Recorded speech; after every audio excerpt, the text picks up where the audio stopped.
Hello, my name is Sarah Gindra, and I'm a Senior Associate Quality Science here in Miamisburg, Ohio. As a quality scientist, I analyze chemicals that production makes to make sure that we have good quality chemicals before they go to the customer. We use many instruments here in wet chemistry to test these chemicals. I've always been intrigued by science, especially at a young age. I remember in 5th grade, I made my own experiment with plants, and I made a hypothesis, and I was able to analyze data. I love how science can be used to help understand the world around us. There's always something new to learn with science. Part of my job here is to analyze chemicals for their water content, or how much water is in the chemical.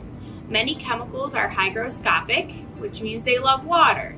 To analyze the water content, we use an instrument called Carl Fisher titrator. This is named after a scientist who modified a chemical reaction to determine how much water is in a chemical. First, we will weigh out our sample.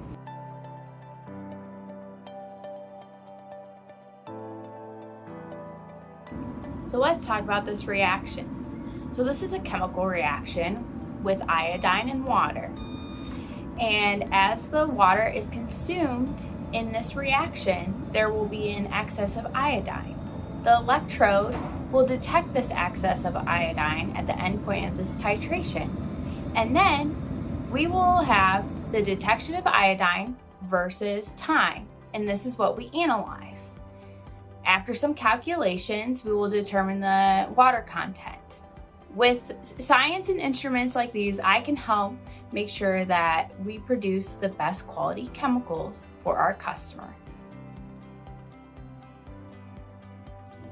Many people ask me if quality control can get boring. Absolutely not. We produce so many chemicals here, and we have so many different instruments.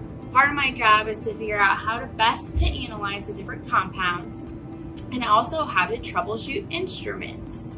The instruments also need maintained and looked after. I love analyzing the data to see if everything makes sense. Thanks for watching and learning what a day in the life of a quality scientist looks like. If you have any more questions for me, please leave them in the comments below. Remember to take time to learn something new every day.